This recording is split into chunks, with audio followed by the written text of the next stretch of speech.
Hey everyone, it's Alec Crawford, your host for the AI Risk Reward podcast. Got a great guest today, Alexander Harmsen. He's CEO and founder of Portfolio Pilot. Super cool stuff. Welcome, Alex. Great to be here. Thanks for having me on. Oh, this is an exciting topic for me. I mean, I love investing. I'm kind of a geeky quant about investing. And speaking of geeky quants, like you were a physics guy. Like, how did you go from like physics to AI and finance?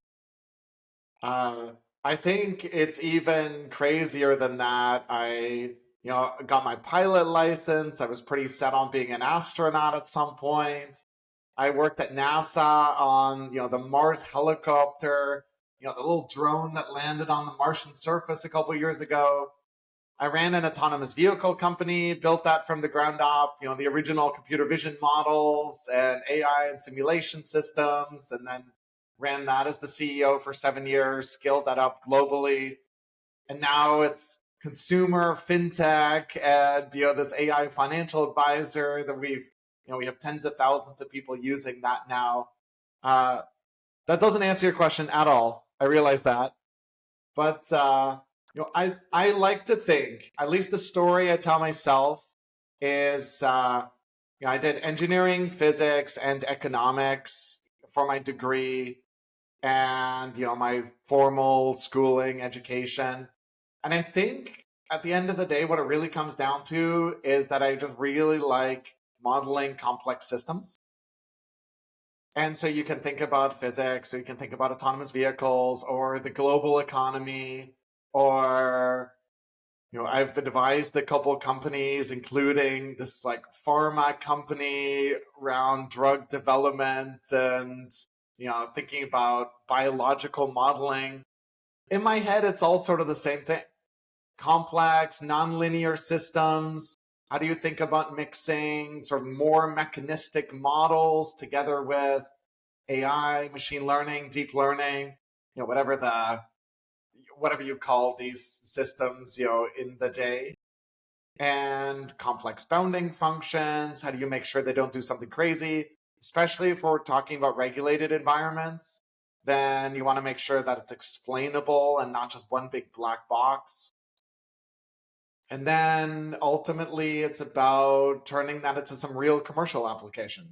I never really liked the idea of writing papers or applying for grants or just doing academics. Extremely valuable for people to really push to the edge of the fields and discover new things, but for me it was always about actual practical applications, being in the field, seeing the thing that we've built actually take a life of its own, making an impact. I think that's the real story. And then probably there's also a pretty large component of that, which is just I get bored really easily. And I constantly just want to be, the steepest gradients of personal learning. And being a founder has allowed me to do that. Hiring really interesting people has allowed me to do that. I'm constantly trying to learn from the people around me, tackling new challenges, taking learnings from my previous startup, applying them to this one. Has been incredibly Amazing. interesting. Even though on the surface it feels like, oh, this guy is, playing in so many different domains. You know, is he starting at the bottom every time? I like to think no. Yeah, well, going well so far. So the interesting thing about being in so many different fields over time is one mentor might not be enough. Have you had more than one mentor or only one mentor? Uh, this is an interesting question that comes up like quite often if I'm on podcasts or being interviewed. Like, who is that inspiring figure? Who do you try to emulate?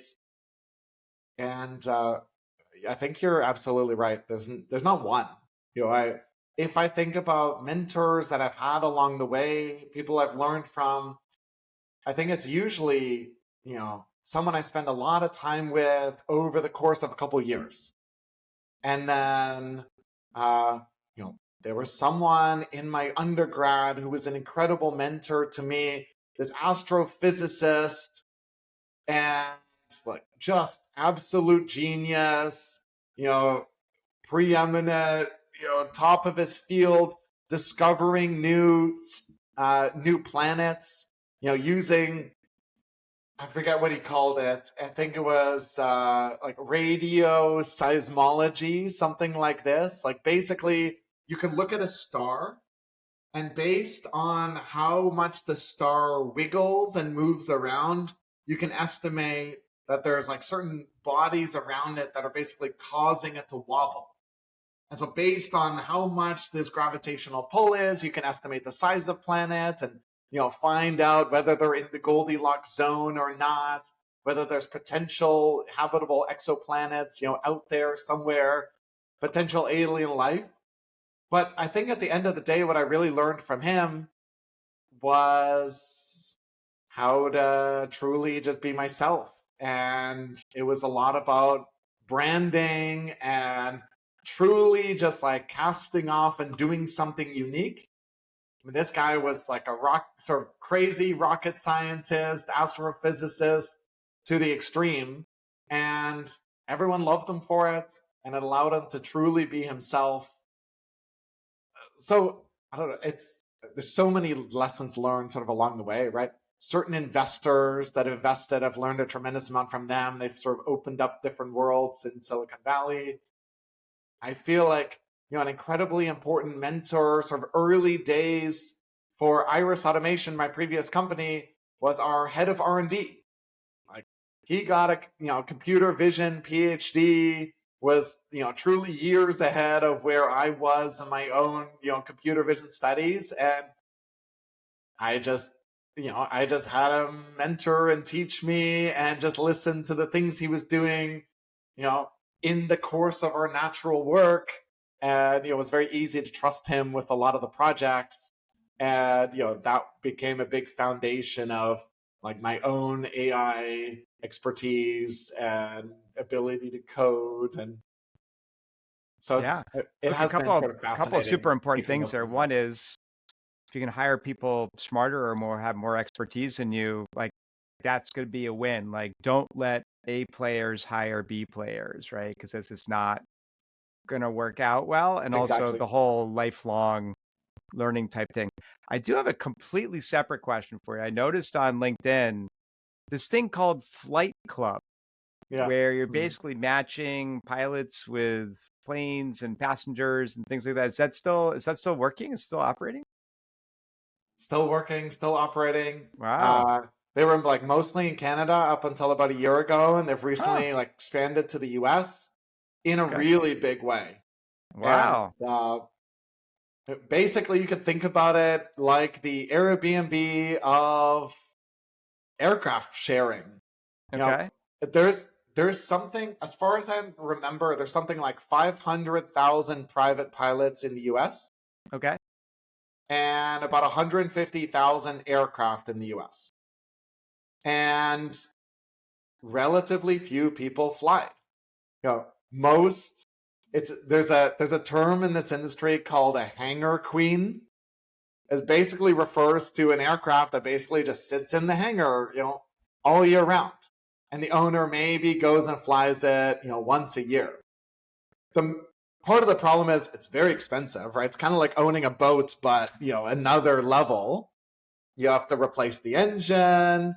If you don't fly it very often, then there's actually maintenance that accrues, and like you need the engine to keep running a certain number of hours every single year. It's easy, so the idea of sort of bringing pilots and owners together to fly the aircraft, to actually share the costs of ownership, partly just there's something social about it, right? Like pilots, owners, like there's this incredible community of people that fly. If it's extremely expensive for pilots to go to their flight club and fly. Also, like most flight clubs in the country are very focused on the flight schools, flight clubs that actually do aircraft rentals. They're most focused on teaching, right? Because if I get a student who's willing to pay me $100,000 over the course of the next 2 years, every single day to go fly, it's way more consistent revenue. It keeps my aircraft flying. It's good for the school. there's other instruction, simulation time, and classroom time. And so these random pilots that want to fly once a month, with a friend or two, they don't really get the time. So it kind of feels like this incredible market opportunity that feels extremely niche. As far as I understand, there's something like $1 billion revenue opportunity just in like, some percentage fees of the transactions of facilitating this aircraft sharing. And then the ultimate goal is just to get more people flying, Yeah, including cool. myself. I got my pilot license when I was 16, and I used to fly a lot between 16 and 21 years old. It was a lot of fun to take friends up, for a joyride. We sort of split the cost between us, $25 each to basically just cover the gas of rental and fuel. But then I became busy. You need to maintain a certain currency, medical checks every 5 years. You need to go and fly. Now I have a family and another startup. And so I think there's something about sort of this core passion. I mean, for Flight Club, I'm somewhat involved. I'm an advisor, but even from them, like the two guys that run that, they're excellent at marketing in a way that I didn't really have, and so I they say that I'm incredibly valuable, sort of like all the sort of first time founder mistakes, helping to avoid that and building the company. But I also like to think that it's 1 hour a week where I'm just learning and diving into a completely different kind of business and taking a lot of those lessons learned into what we're doing with portfolio pilots and AI financial advice. Well, now we know where Portfolio Pilot came from, at least. we have we have the backstory. Well, look, our theme for the show is, watch out, potential AI fails in finance, right? So you've got Portfolio Pilot. I think why don't you tell us the origin story of the company? Why is it there? What problem is it solving? At the core, Portfolio Pilot is just a tool for myself. And it just so happens that 30,000 other people seem to really like it and use it, and it's turned into a real business. It's growing very fast. Ultimately, in 2021, I sold my previous company, Iris Automation, to a big partner of ours, backed by a private equity firm. And my wife has this biotech company. We started a family. We bought a house in the Bay Area.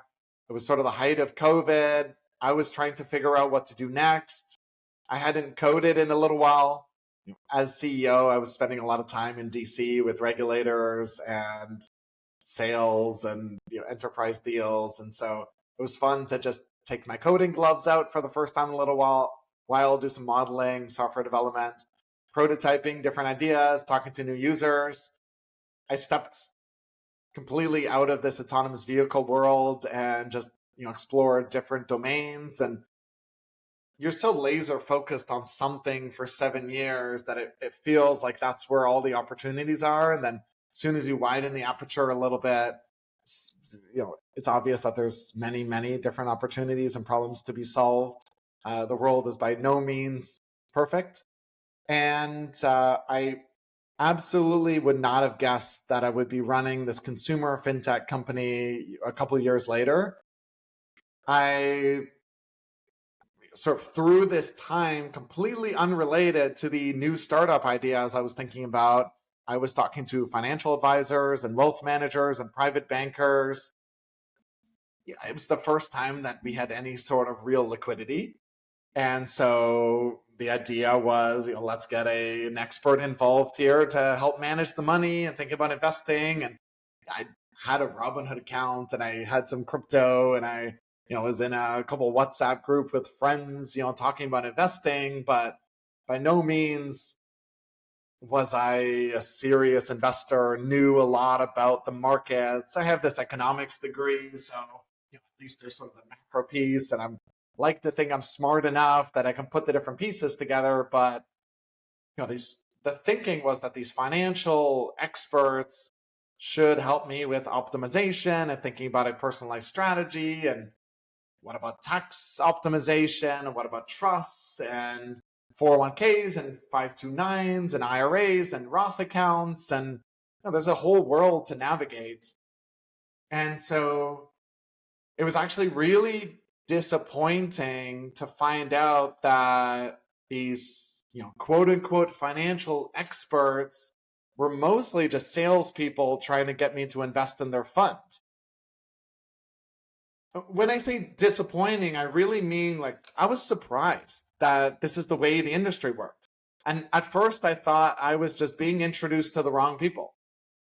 And after talking to 20 financial advisors, it was clear that this was just the way that the industry works. They're basically salespeople. They try to get you to transfer, a big bulk of your money over to their fund. They put it sort of into the same fund and structure, actively managed with their other 100 clients, their other 500 clients.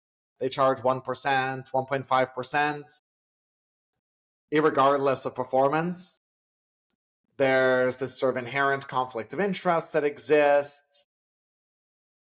And there wasn't really anything personalized. The relationship is somewhat personalized. It's a human on the other end of the line, and they have a CRM, and they can look up whether you have a dog or a cat and kids, and they'll bring it up in your annual review, a little bit about what's going on. If the market dips, they can send out the same email to their 100 clients. Market goes up, they send out an email saying, hey, we've done really well for you this year. And I was shocked that it existed like that, and realized that I really needed to have hundreds of millions of dollars to have the kind of experience I was looking for, right? I think it exists for family offices at scales, sort of private tax optimization and thinking about short-term and long-term cash and investing differently depending on where you have assets and private equity and kids and trusts and all this sort of stuff. And it was a good outcome, but it wasn't, we didn't sell the company for $1 billion, right? And so robo-advisors sort of felt like the obvious alternative to having a wealth manager or financial advisor, but in many ways it felt like more of the same. It was lowest common denominator advice. It was a certain percentage fee of the AUM. It was not really looking at my entire net worth. It wasn't helping with tax strategies. They weren't taking into account whether I have real estate or not, whether I have some private equity in my wife's startup or not. And besides robo-advisors, financial advisors, the only other alternative was being an active investor. And so I built something for myself that connected all these different accounts together, looked at my house, looked at crypto, looked at my emergency fund, looked at the cash I was sitting on, all the different retirement accounts and tax-free accounts, tax strategies, long-term investments, sort of macro conditions. And it was a 4 or 5 month project of just putting all these different pieces together, connecting to 16 different APIs for different data sources, from pricing and revenue for companies to long-term history to efficient frontier optimizers and thinking about options and commodities and macro trends and inflation and building permits and GDP and interest rates, mostly just because I'm a nerd and liked pulling these different things together and having that view. And I ended up building the system that would run for about 4 or 5 hours and generate a set of recommendations for me about, here's 10 different things you could do, trades to make, moves you can make, switch accounts, fees to lower, where to invest idle cash that would lower your overall fees. It would increase dividends. It would increase downside protection, make your portfolio more efficient, thinking about, this theoretical efficient frontier for modern portfolio theory. And I couldn't sell it to anybody, but it worked well enough for myself that I was using it and telling people about it. And I think it was one of those classic scenarios where the market sort of just pulled it out of my hands. Friends wanted it. People on LinkedIn I was talking to wanted it. I started talking to people who were actual financial experts.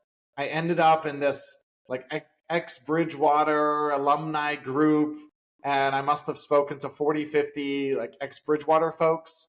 And so one of them became a co-founder, and he completely rebuilt the system from the ground up, the right way. And the former CTO at Bridgewater became a close advisor to the Wow. company. Former COO of Bridgewater became a close advisor to the company. And this general idea of the all-weather portfolio, thinking about building a high expected return, low correlated portfolio became a big part of the core portfolio management and investing thesis. And then luckily, Plaid and Yodlee and Snaptrade and sort of these big data aggregation platforms have gotten tons of funding and success over the last 10 years. Data is relatively cheap in the FinTech world at this point, very reliable. And so we could piece together all these different parts of the system. And then if we were to actually start charging for this, because this definitely crosses the line to financial advice. And so before we could charge for something like this, we needed to get this regulatory approval to actually be registered as an investment advisor with the SEC. And so that was kind of a pain in the ass. Took a while. We built a whole compliance program and wrote a Series 65 exam, basically so that we could babysit this system that we had built up that generated the recommendations completely automatically. Kind of similar to the autonomous vehicle company. There's this complex founding function, sort of, traditional hedge fund inspired portfolio management tools and forecasting models and regression models, as part of this core economic stack, mixed with modern recommender engines and multivariate machine learning forecasting models and some LLMs that actually combined into personalized financial advice that we could defend, that we could audit and back up. And so we got the regulatory approval now probably 18 months ago, sort of late 2023. And over the last 18 months, we went from basically, we went from 0 to now 30,000 users and $30 billion of assets on the platform. And we are mostly focused these days on making it simpler to use, making it more reliable, increasing the performance, and better integrating all these different pieces. Because I think if we're really talking about 10 million Americans using Portfolio Pilot as your AI agents within your team of agents, I have my therapist and I have my medical practitioner and I have my fitness coach and my AI financial advisor. It feels like that's the sort of obvious 3 to 5 year future. If Portfolio Pilot is going to be that core advisor that's sort of always there with you, then it's much more than just a chatbot. It has to be this proactive agent, a proactive product that understands you and your preferences, that has a view to markets and what's going on in the world, long-term, short-term, macro trends. And then if there's an opportunity that comes up, or if you should think about whatever it came up with, it should alert you, send you an email, give you a notification. And for the rest of the time, it should probably just be in the background, letting you live your life. Because I think the majority of people want to be somewhat involved and they want to feel like they're in control.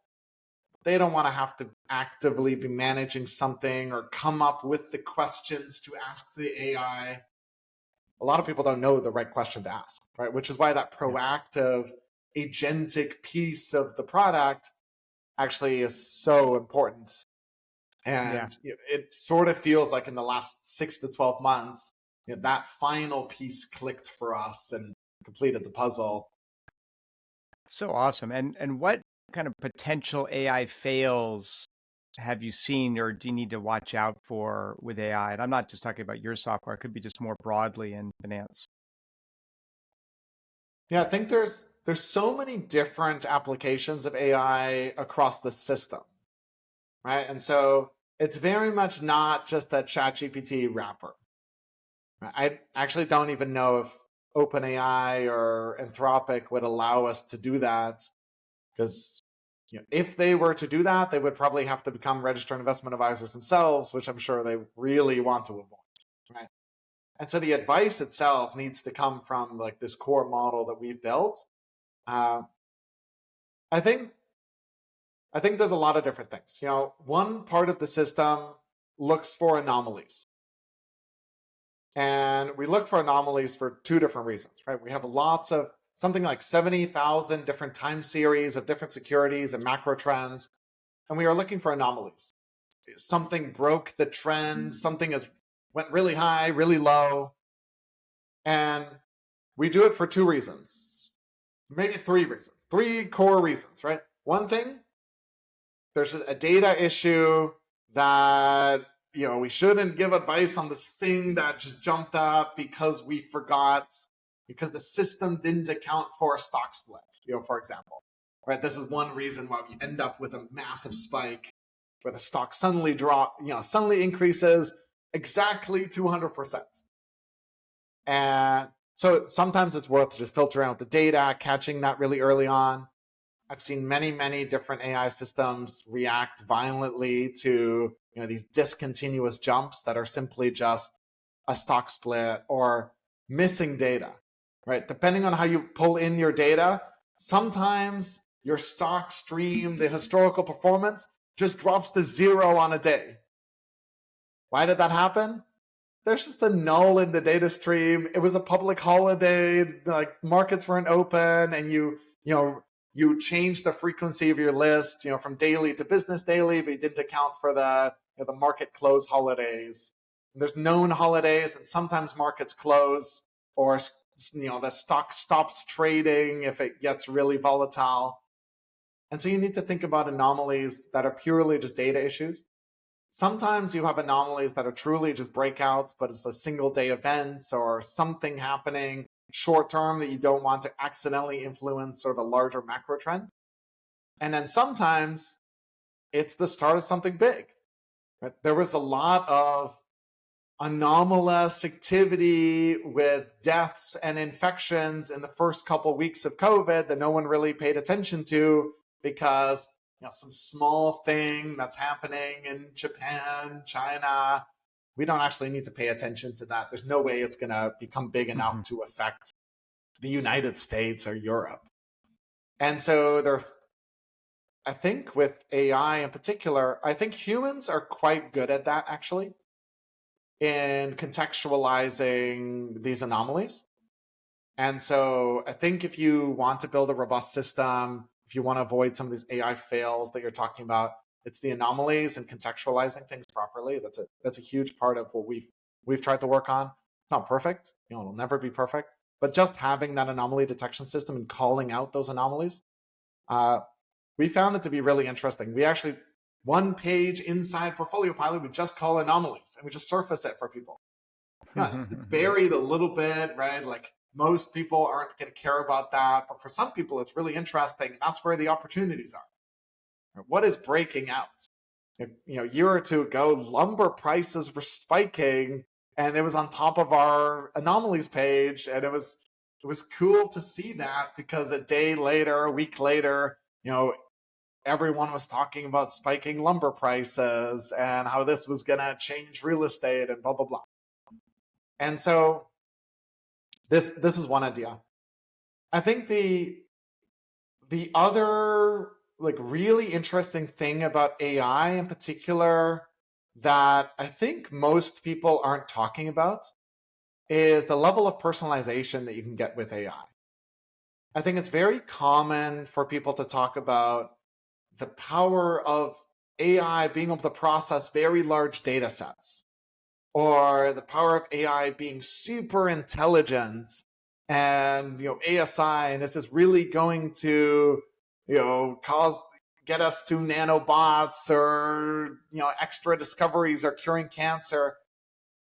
Obviously really interesting as well, But I think probably the thing that most people will benefit from is the level of personalization that you get actually just having an expert in your pocket. Even if we're thinking about this podcast, even this podcast right here, assuming it's interesting to people, then wouldn't it, say you have 10,000 listeners or 100,000 listeners, it would probably be a more interesting conversation if instead of one podcast recorded once, cut up in the way that you think is most interesting, we just had a live conversation with each of the 100,000 listeners individually within their living room. But the three of us, you, me, and that listener, individually tailored to their situation, what's most important for them, that's a 10 times more interesting and useful experience to have that conversation. And I think AI can enable that level of personalization. Taking the experts, taking the interesting stuff, and finding a way to get that very steep gradient of learning, bring proactively the right voices and the right part of this podcast, to them and apply it to their specific life. I think it comes up every once in a while, but I feel like that's not the main Yeah, conversation around that's a AI. really good point. Yeah, turning more again to, concerns about AI, one of the co-founders of OpenAI who left, obviously, is Daniel Kokotailo, and he and some other authors wrote AI-2027. And if you look at that, there's some interesting and somewhat, scary stuff there. If you've had a chance to look at that, I'm just curious on your reaction. I read this 2-3 weeks ago now, and I still think it's one of the scariest things I've read in the last 2 or 3 years. I think so. This weekend in particular, I think, was pretty wild for me. Uh, that weekend I read AI 2027, and the same weekend we tried Devon again for the first time in about a year. And if you remember, Devon came out with this incredible video about a year ago and raised, I'm not sure, 100 million, $200 million, something like this, with the idea that software development is over and all you really need to do is add their Devon bot into your Slack, prompt it with whatever task you want it to build, allow it to integrate into your GitHub, your code repository, and then a couple minutes later it creates a plan for you. A couple minutes after that it gives you a finished PR. And all you really need to do is just review it, and you can review it in exactly the same way that you normally do, or you can give it some comments and it will change the lines of code and it'll give you the full PR, which you can choose to merge or not. Even just the idea of throwing it away, right? The effort for you, a couple minutes to define the task, and then if it's not getting it, to throw it away. I think it's so incredible that when they came out with this second version of Devon, we tried it again last week, and now I would say that we have a project called 5-Minute Issues and a project called Minor Issues. And there's just hundreds of items in there that are sort of they're never quite important enough to make it into the current sprint, but in aggregate will make the product way simpler, faster, more explainable, more educational. And we've given Devon these tasks, and of the 145 items, it's now worked through, I think, 80 of those items. Minimal involvement from our team. I don't think it's an exaggeration to say that Devon is now as productive as one of the members of our engineering team. It's truly just another intermediate engineer on the team. And we're not quite ready to give a database access and change a lot of the backends or core logic of our recommender engine. But these things, especially if we're talking about relatively small UI improvements, but doing that at scale, just copy and pasting from the Asana item and the story. That felt like a true, like, we are in the future moment. And then that same weekend, I read AI 2027, and I assume many people have read it, but also I feel like I've talked to many people about it over the last couple of weeks, and I'm often explaining it for the first time. And I feel like it's so important of a story that I don't know why it's not more widely shared. The main idea is that a couple years ago, maybe even last year. Last year there was this big story, right, about this OpenAI researcher who quit OpenAI, and they basically forced him to sign, or they wanted him to sign an NDA, and a non-disclosure agreement, and a non-disparagement agreement saying that he would never say anything bad about OpenAI ever, or they would take away all of his options and all of his stock, not the unvested portion, but also the vested portion from before. And he said, there's millions of dollars on the line. And basically, as a matter of principle, he said, no, I'm going to need to talk about this and what I've seen at OpenAI publicly. I can't promise I'm never going to say anything bad about OpenAI. It's too important for the world. And so over the course of the last 6-12 months, he's teamed up with a few other people and basically wrote out what he thinks the next few years of AI are going to look like.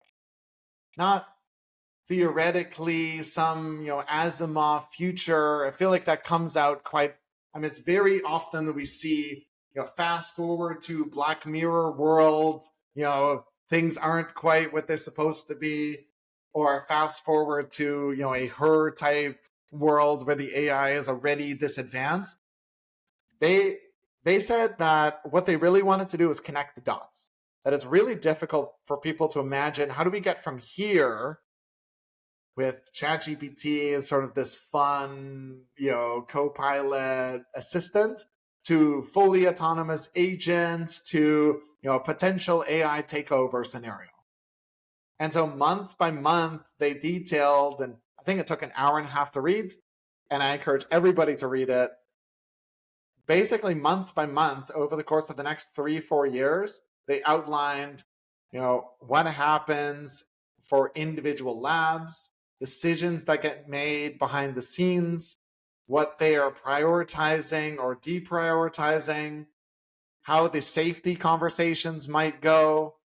A crucial part of this whole discussion is what happens in the escalating war with China. China is obviously also in this AI race.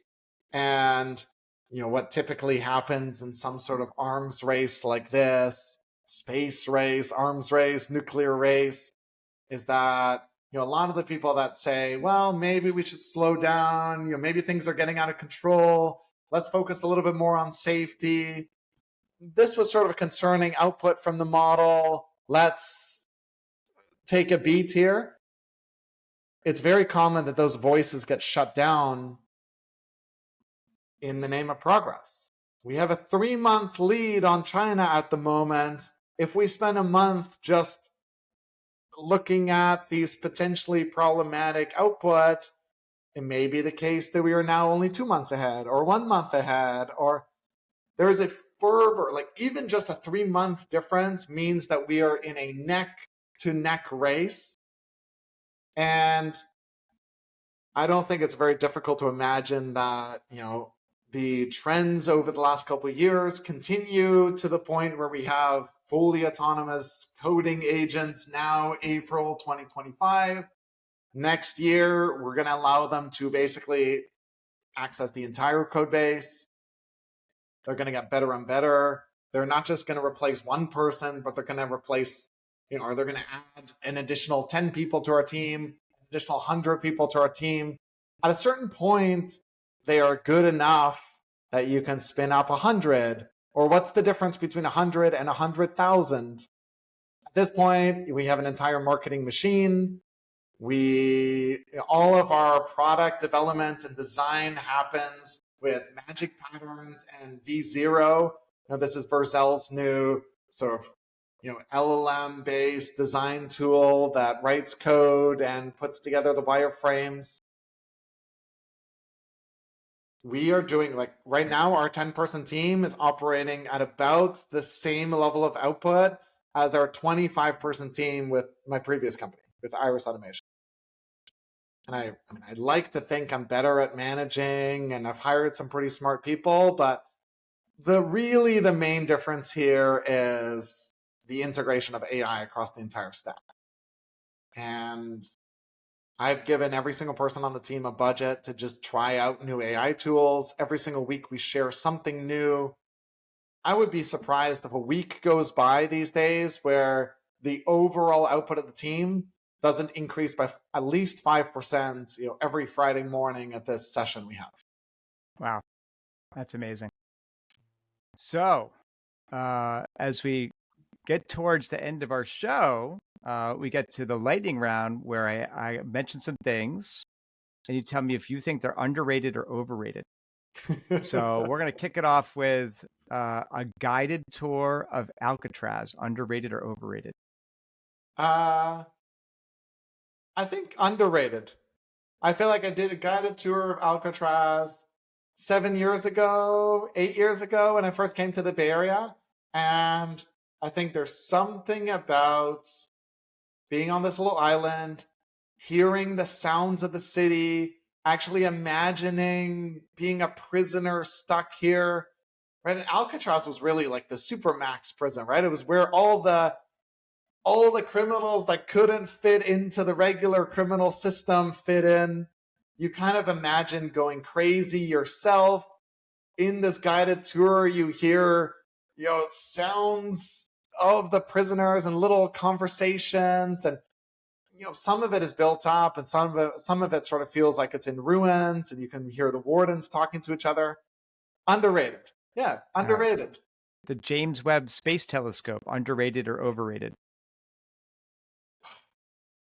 I talked about this astrophysicist professor, Jamie Matthews, and he's had a big role in that. And I think the difference between the James Webb Space Telescope and the Hubble, right, which is really sort of its former predecessor, I think the difference in time is something like 10 to 15 years.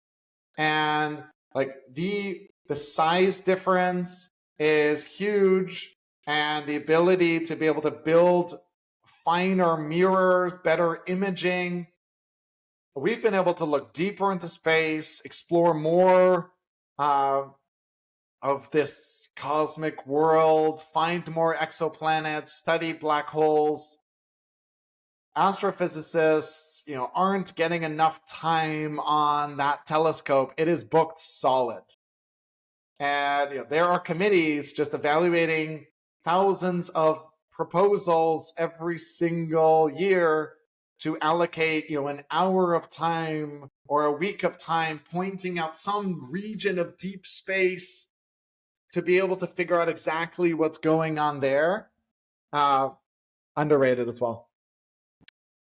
Patents for startups, underrated or overrated? Ooh. I think the my immediate thought is overrated. With the big exception, I don't think they're very useful at all these days. And I think the biggest problem in my head in saying underrated or overrated is because the question isn't just are they useful or not? The question is compared to what everyone thinks about them at the moment, I think it rarely comes up in investor conversations, even though it used to 10 years ago. Right? It felt like 10 years ago, it used to be a requirement, especially if you're thinking about deep tech or hardware or something in autonomous vehicles, for example. We filed for patents, and I think we wasted a lot of time in the first year or two filing patent applications. it's a nice ego boost and something I can put on my LinkedIn that I'm an inventor of, patents 1, 2, 7, 8, 9, whatever. And the drawings are kind of cool, and I had a patent on my desk for a long time to say, hey, this is it. But it's even when we did it 9 years ago for my previous company, it was mostly defensive. The idea that we would go and sue someone was crazy. And once you dig into patents, I think you realize that it's very hard to defend. Like this entire world of patent trolls, I think, has become really problematic. Luckily, it's, I think, over the last couple of years become a lot less problematic. I think it's good for major tech companies to spend a lot less time on patents. I think the thing that's really overrated is comparing research progress on the number of patents filed or the number of academic papers filed. I feel like every week there's some story comparing number of patents filed in China versus number of patents filed in the US. And I can only imagine that that is 100% divorced from the amount of actual research progress that's happening. Makes sense. Working at NASA's Jet Propulsion Laboratory, overrated or underrated? It was so cool, my experience there. I was working on like truly cutting edge work. It very much felt like this academic environment and this like incredible research lab, and access to tools and cool people and people at the cutting edge. And there were guest lecturers every day. And, definitely gets me on the odd podcast once in a while, having this NASA background. On the whole, overrated. I think quite similar actually to many PhD programs these days, in that like there's too much focused on grant applications and papers and conferences, and then not enough focus on truly just pushing the state of the art and building something that's going to be impactful and actually push society forward in some big way. The Stanford campus, underrated or overrated?